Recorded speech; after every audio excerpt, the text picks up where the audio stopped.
बहुत बहुत शुक्रिया, बहुत बहुत शुक्रिया। जीते रहो नौजवानों, जिसमें लड़के और लड़कियां दोनों शामिल हैं। मुझे यकीन नहीं था कि इस कॉन्फ्रेंस में इतने नौजवान आएंगे। बहुत से हज़ारों की तादाद में बाहर भी खड़े हुए हैं, मैं उनका भी शुक्रिया अदा करता हूँ। लोग कहते थे कि पाकिस्तानी अदब से और सकाफ़त से नौजवानों का कोई ताल्लुक़ नहीं रहा है। वो यहाँ आके देखें कि कितना ताल्लुक़ है।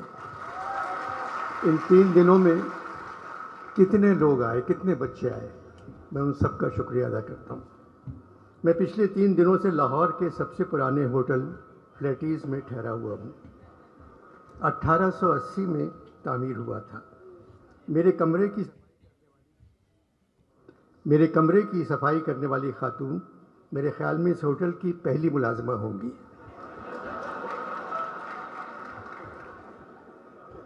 आज सुबह मैंने उनसे कहा, आप ज़हमत न करें, आप कहाँ रहती हैं, मैं आकर आपके कमरे को साफ़ करूँगा।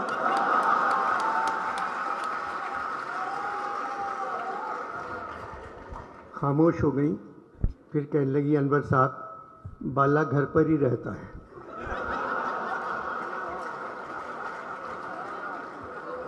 शायद मेरा खुलूस वो नहीं समझी।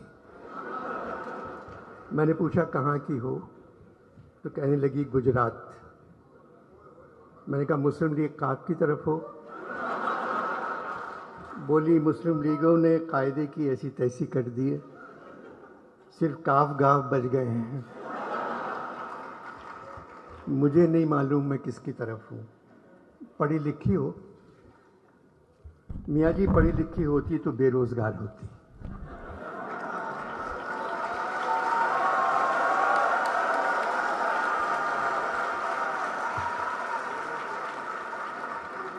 यहाँ तो तनख्वाह मिल जाती है। बहुत से लोग मेरे कमरे में फूलों के गुलदस्ते छोड़ गए थे। मैंने कहा आप सारे फूल ले जाएं। बोली बाला ज़िंदगी अजाब कर देगा, ये फूल किसने दिए हैं, यहीं रहने दें, ये कह के चली गई। लाहौर में फूलों के मौसम की आमद है, मगर यूँ लगता है लाहौर के दिल वाले इस दफ़ा फूलों से कहीं ज़्यादा इलेक्शन के खिलने का इंतज़ार कर रहे हैं।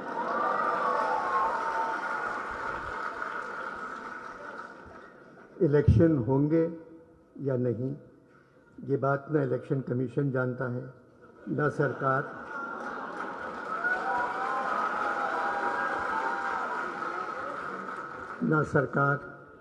न अदालत, न खुदा जानता है। सिर्फ फौज जानती है, मगर वो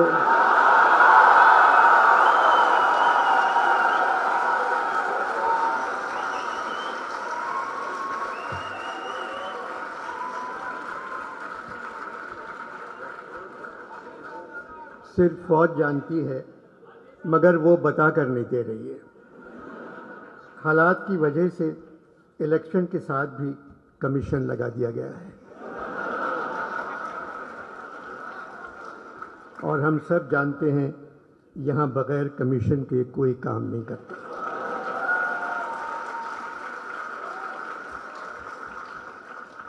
Pakistan literature festival, Karachi art council के सदर मोहम्मद अहमद शाह रंगीले नहीं हैं, बहुत अच्छे इंसान हैं, मज़दूरों से ज़्यादा काम करते हैं, हर सूबे के अदब को ज़िंदा रखना चाहते हैं, जो काम करना चाहते हैं कर गुज़रते हैं। शाह साहब के हाथ से माइक्रोफोन छीनना उतना ही मुश्किल है जैसे छोटे बच्चे के हाथ से झुनझुना।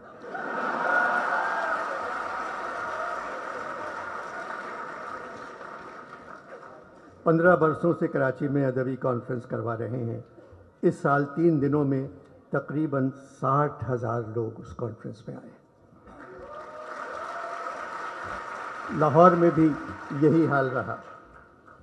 इन 3 दिनों में मैंने पंजाब के नौजवानों को देखा, आंखों में चमक, पेशानी पर रोशनी, चेहरे दरख्शां, हाथों में सेल फोन, मगर पेशानी पर रोशनी सेल फोन की नहीं थी। इनको देखकर मुझे ऐसा लगा पाकिस्तान का मुस्तकबिल रोशन है। इस कॉन्फ्रेंस में अदब पर बात हो रही है, हॉल नंबर 1 भरा हुआ है, लोग खड़े हुए हैं, जगह नहीं थी। कल्चर पर बात हो रही है, हॉल भरा हुआ है। मुसव्विरी, मूसीकी और तामीर पर बात हो रही है, हॉल भरा हुआ है। हालात हाज़रा पर बात हो रही है, हॉल खाली है। 15-20 लोग बैठे हुए थे जिनके रिश्तेदार मौजूदा हुकूमत में हैं। 4-5 लोग ऐसे थे जिनका ताल्लुक फ़ौज से है। जमहूरियत में जो भी हुकूमत हो, हमें उसकी इज़्ज़त करना चाहिए, हमें उनकी हिफाजत करना चाहिए, क्योंकि वो हमारी हिफाजत नहीं करते। मगर हुकूमत जमहूरी है। हमारी फ़ौज बहुत ताकतवर है, इसलिए हर जमहूरियत में वज़ीर आज़म से लेकर सारे वज़ीर बच्चा जमहूरा बन जाते हैं। डुगडुगी हिलाकर कोई उनसे कहता है, ओए बच्चा जमहूरा खड़े हो जा, वो खड़े हो जाते हैं। ओए बच्चा जमहूरा अब चल, सब चले जाते हैं। बच्चा जमहूरा का तमाशा हम सड़कों पर 75 साल से देख रहे हैं। एक आदमी के हाथ में डुगडुगी, एक बंदर पर चादर पड़ी हुई। डुगडुगी बजाने वाला उससे जो कहता है बंदर वही करता है। एक थ्योरी है कि इंसान पहले बंदर था, मगर नई थ्योरी ये है पाकिस्तान में जमहूरी हुकूमत में इंसान से बंदर बन जाता है।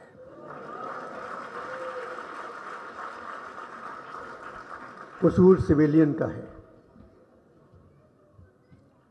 वो कुछ अच्छा काम करके ही नहीं देते। हर हुकूमत ने जितना अपना ख्याल रखा, उसका आधा ख्याल भी अवाम का रखती तो मुल्क में माशाल्लाह कभी नहीं आता।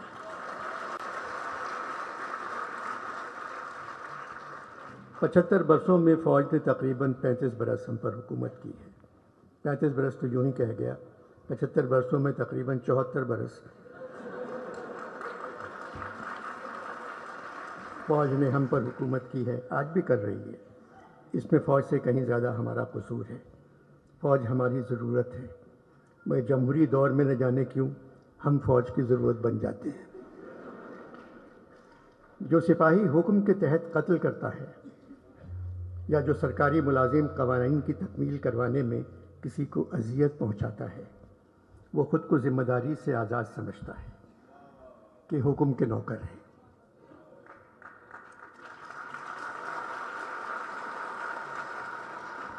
वो कहता है कानून हमने तो नहीं बनाया। वो ये भूल जाता है कि हर अमल एक अमल करने वाले की तरफ लौटता है और उनका अमल भी उन्हीं की तरफ लौटेगा। 75 बरसों से जो यहाँ गरीब हैं वो आज भी गरीब हैं। दादा गरीब, बाप गरीब, बेटा गरीब, पोता गरीब।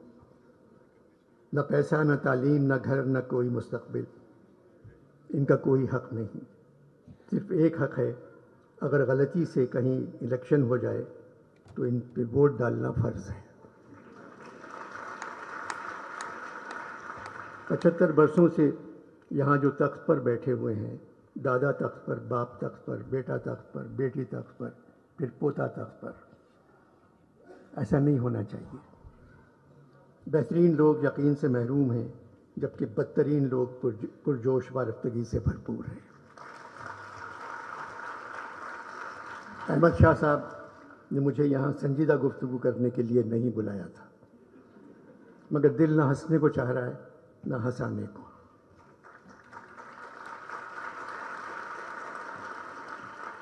हिंदुस्तान में पठान ने तमाम रिकॉर्ड तोड़ दिए हैं। तारीख़ी कामयाबी। पाकिस्तान में पठान पर एफआईआर कटवाया।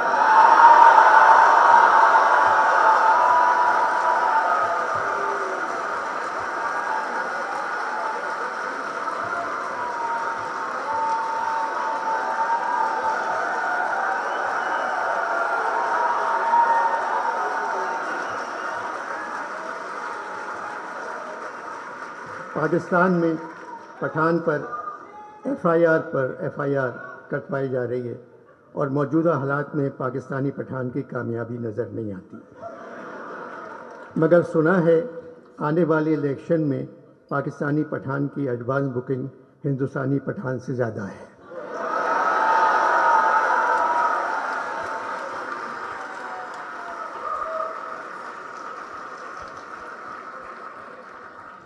मेरा वतन पाकिस्तान नमक पैदा करने वाले मुल्कों में दुनिया पे दूसरे नंबर पे आता है, लेकिन नमक हराम पैदा करने वालों में नंबर 1 है।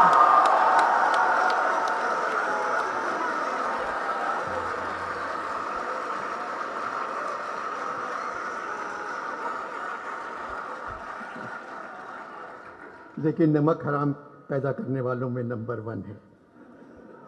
सलाब से कहीं ज़्यादा हम लोग कर्ज में डूबे हुए हैं। IMF से बातचीत ख़त्म हो गई, उन लोगों ने कशकोल का मुंह 50 गुना बढ़ाकर हमारे हाथ में थमा दिया। अब क्या करें? अमीर परेशान है कि डॉलर महंगा हो गया, गरीब परेशान है रोटी महंगी हो गई।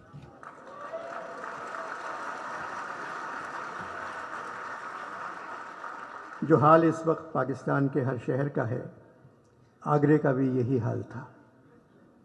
जब नज़ीर अकरबादी ने लिखा था, जब मिली रोटी हमें सब नूरे हक रोशन हुए, रात दिन शम्सो कमर शामो शफक रोशन हुए, अपने बेगानों के थे लाजिम जो हक रोशन हुए, दो चपाती के वरक में सब वरक रोशन हुए।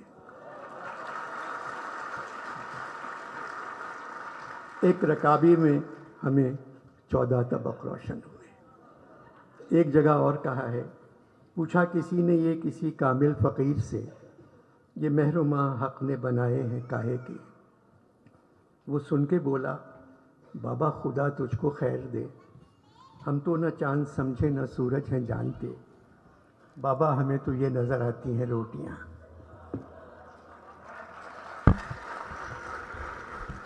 पचहत्तर सालों से जो भी हुकूमत आई, हमने सब्र से उसका मुकाबला किया, क्योंकि हमें ये कौल याद है कि शैतान भी भेस बदल कर काम करने में हमेशा कामयाब रहता है। हम तो सिर्फ खामोश बैठे तमाशा देखते रहते हैं, उस निशाने राह से दूर जिसकी आदत हो गई है। उस नुकसान का अंदाज़ा भी लगाने की हिम्मत नहीं रही जो हमको पहुंचने वाला है।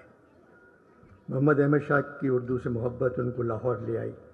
मैं पहले कह चुका हूं, कराची में 15 साल से ये कॉन्फ्रेंस हो रही है। शहर के हालात कुछ भी हों, कॉन्फ्रेंस जारी रहती है। आर्ट काउंसिल के बाहर गोलियां चल रही हैं और कॉन्फ्रेंस में फैज़ साहब पर बात हो रही है।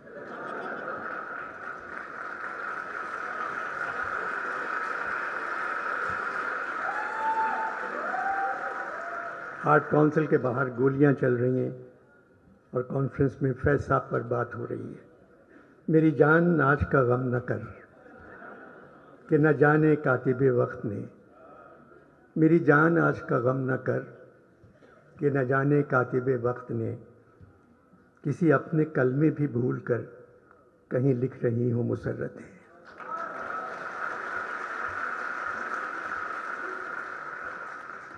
देर से आँख पे उतरा नहीं अश्कों का अज़ाब, अपने ज़िम्मे है तेरा कर्ज न जाने कब से। पैसा का कर्ज उनके आंसू थे, हमारा कर्ज बिल्कुल अलग है।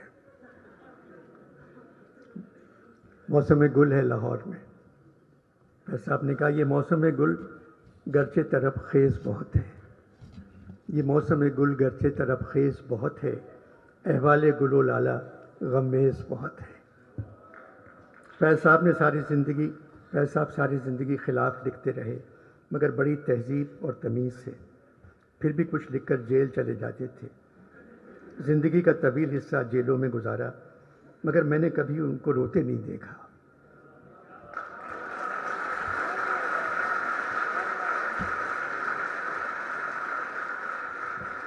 एक मुस्कुराहट चेहरे पर बिखरी हुई होती थी। कहते थे, मुस्कुराने के अलावा और क्या कर सकते हैं, न हम बदल सकते हैं न ये लोग बदलने के काबिल हैं। जबकि खुद फौज में कर्नल थे। IMF ने हुकूमत से कहा, वजीरों और सरकारी अफसरों के असासे बताएं। एक ज़माने में हुकूमत ने फैज़ साहब से कहा था, अपने असासे बताओ। तो फैज़ साहब ने कहा, हम खस्ता तनों से मोहतसिब हो, क्या माल मनाल का पूछते हो। जो उम्र से हमने भर पाया, सब सामने लाए देते हैं। हम खस्ता तनों से मोहतसिब हो, क्या माल मनाल का पूछते हो। जो उम्र से हमने भर पाया, सब सामने लाए देते हैं। दामन में है मुश्ते खाके जिगर, सागर में है खूने हसरत मैं। लो हमने दामन झाड़ दिया, लो जाम उल्टाए देते हैं।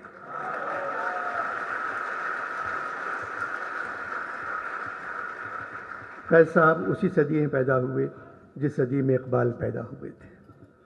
इकबाल इस सदी के सबसे बड़े शायर हैं। फिर फैज़ का नंबर आता है। फैज़ साहब ने अपनी दूसरी किताब का नाम दस्ते सबा रखा था। दस्ते सबा भी इकबाल के एक मिसरे से लिया था। इकबाल ने कहा, मैं सूरत गुल दस्ते सबा का नहीं मोहताज, करता है मेरा जोश जुनू मेरी क़बा चाक। आखिर में जाने से पहले दो छोटी नज़में हैं, एक ज़हरा निगाह की है, एक फैज़ साहब की है। दोनों नज़में आप पहले ज़रूर सुन चुके होंगे। ज़हरा निगाह की नज़्म है, सुना है जंगलों का भी कोई दस्तूर होता है।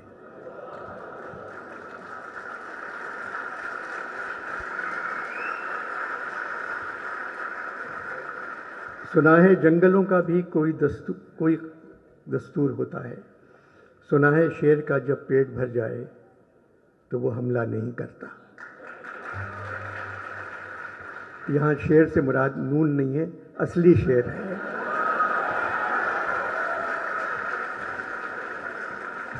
सुना है जंगलों का भी कोई दस्तूर होता है। सुना है शेर का जब पेट भर जाए तो वो हमला नहीं करता, दरख्तों की घनी छाँव में जाकर लेट जाता है। सुना है घोंसले से कोई बच्चा गिर पड़े तो सारा जंगल जाग जाता है।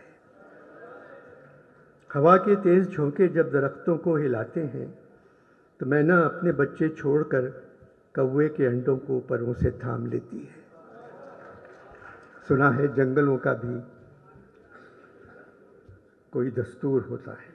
किसी नदी के पानी में बये के घोंसले का गंदुमी साया लरसता है तो नदी की रुपहली मछलियाँ उसको पड़ोसी मान लेती हैं। कोई तूफान आ जाए, कोई पुल टूट जाए तो किसी लकड़ी के तख्ते पर गिलहरी, सांप, चीता और बकरी साथ होते हैं।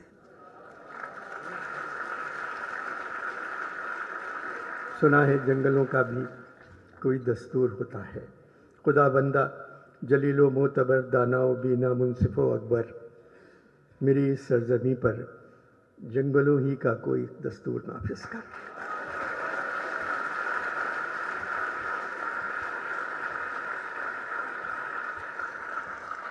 फैज़ साहब की आखिरी नज़मों में से एक है, छोटी सी नज़म है। मेरी तेरी निगाह में जो लाख इंतज़ार है, मेरी तेरी निगाह में जो लाख इंतज़ार है, जो मेरे तेरे तन बदन में लाख दिल फिगार है, जो मेरी तेरी उंगलियों की बेबसी से सब कलम नज़ार है, जो मेरे तेरे शहर की हर एक गली में मेरे तेरे नक्श पा के बेनिशा मज़ार है। अब इसके बाद चाहे पर्शियन पोइट्री हो, चाहे फ्रेंच पोइट्री हो, अंग्रेज़ी हो, ये तशबीह आपको कहीं नहीं मिलेगी जो फैज़ साहब ने दी है। जो मेरी तेरी रात के सितारे ज़ख्म ज़ख्म हैं, सितारों के कोने निकले। जो मेरी तेरी रात के सितारे ज़ख्म ज़ख्म हैं, जो मेरी तेरी सुबह के गुलाब चाक चाक हैं। ये ज़ख्म सारे बेदवा, ये चाक सारे बेरुफू, किसी पे राख चांद की, किसी पे ओस का लहू, यह है भी या नहीं बता, यह है कि महज जाल है मेरे तुम्हारे अनकबूते वहम का बुना हुआ। अनकबूत मकड़ी के जाले को कहते, मेरे तुम्हारे अनकबूते वहम का बुना हुआ। जो है तो इसका क्या करें, नहीं है तो भी क्या करें, बता बता बता।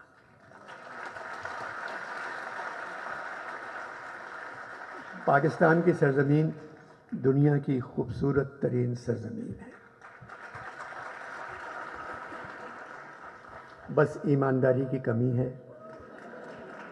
बेईमानी की ज़्यादती है, तालीम की कमी है, जहालत की ज़्यादती है, तहज़ीब की कमी है, बद तहज़ीबी की ज़्यादती है, सच्चाई की कमी है, झूठ की ज़्यादती है, वफ़ा की कमी है, बेवफाई की ज़्यादती है, इंसाफ की कमी है, नाइंसाफ़ी की ज़्यादती है, इज़्ज़त की कमी है, बेइज़्ज़ती की ज़्यादती है।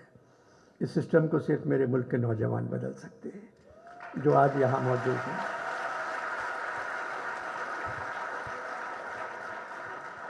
अमजद इस्लाम अमजद भी नौजवानों से यही कहते हुए चले गए, पाकिस्तान के नौजवान बज़्म जहाँ की रौनक हैं। नज़ीर ने कहा था, रहें वो लोग जो बज़्म जहाँ की रौनक हैं, हमारा क्या है अगर हम रहे रहे न रहे। पाकिस्तान जिंदाबाद।